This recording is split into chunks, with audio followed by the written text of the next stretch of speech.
I'm here at the Cirba booth with Andrew Hillier. How are you guys doing today? We're doing good. We're having a good show. We always enjoy VMworld. Can you tell me a little bit about your product? So our product is what we call software-defined infrastructure control, and really what it does, it takes all the supply and demand in the data center, the workloads, the virtual infrastructure, the cloud infrastructure, and it's like it plays a giant game of Tetris to figure out where do you put the workloads, how do you allocate resources to them to get optimal efficiency and minimal risk. And it will also help you decide which environment to run it in overall. So it'll make what we call routing and reservation decisions. So you can say, I have a new app coming in, where do I put it? I have a lot of environments that have a lot of different capacity and capabilities, how do I make that decision? So we automate all of those decisions, and the net result is you get a lot higher density and lower operational risk at the same time. Great, do you have something you can show us? Maybe a little demo? Yeah, sure, come over here and I'll give you a quick demo. So there's two main consoles in our product, and what we're looking at now is what we call the control console, and that's where you point at a running virtual cloud environment, and it lets you visualize all the capacity and basically drive out the risk and drive up the efficiency. So what we're seeing here is, and this is a VMware environment, we have a bunch of different VMware clusters with different physical servers and VMs at the bottom tier, and we're seeing whether they have too little capacity, so they're running at a high risk, they have too much capacity or too much resources assigned to them, so they're wasting money, or they are within our optimal control zone based on policy. And different environments can have different policies. So to get in the green for a production environment, it might only be half full because we have to hold back capacity for compliance and failures and other reasons. An engineering environment might be full when it's running at 100% because we just cram it full of VMs. So what we allow you to do is model exactly how you want the environment to operate. It's all policy driven, so that means it's software defined. It means we can make the environments behave however we want based on what policy you're using. And the idea is that, for example, in these cases we have too much capacity everywhere, and this is very common, yet we still have hosts that are running hot. And if I drill in on one of these, I'll see, I can see all the utilization metrics, and in this case, it's running high on CPU within business hours. So we have too much capacity, yet we still have this stress on hosts, and that's mainly because I also have some hosts over here that are not doing enough work. So we can visualize imbalances in the infrastructure, not just CPU and memory, but I/O, all kinds of different stats. And we can also model whether the VMs are too big or too small. And the idea is that we're going to generate a whole series of actions. If I just select that, you see in this environment, we're generating 21 actions to move things around and resize them to drive out the risk and drive up the efficiency.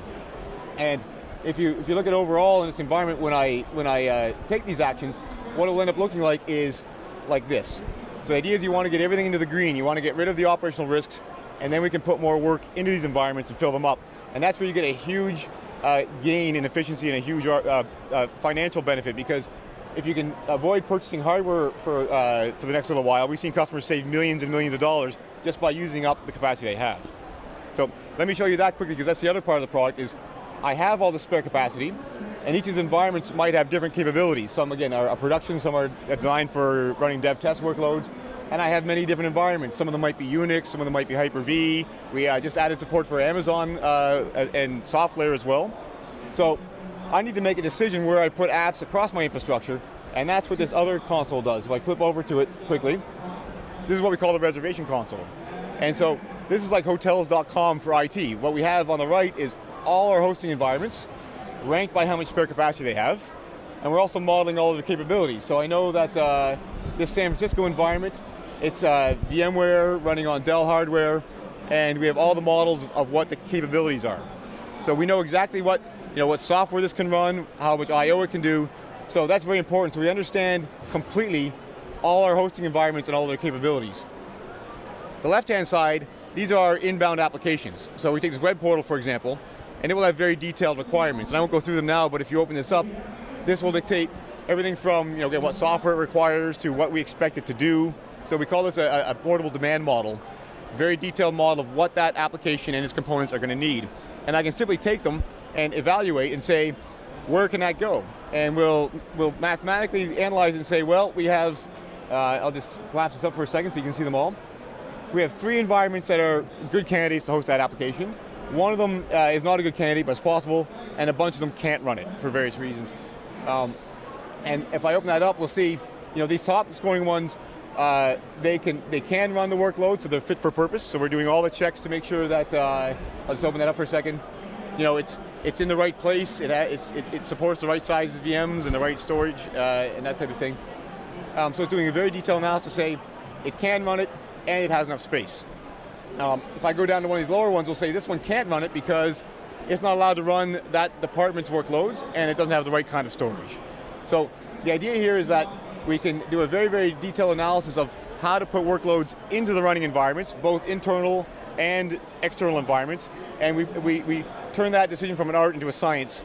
And then when the workloads hit the environments, we can control them very accurately based on policy to make sure that they are efficiently managed and running at a low risk. And it all works seamlessly together to basically give a huge return on hardware and software, and again, make the environment calm down and run better.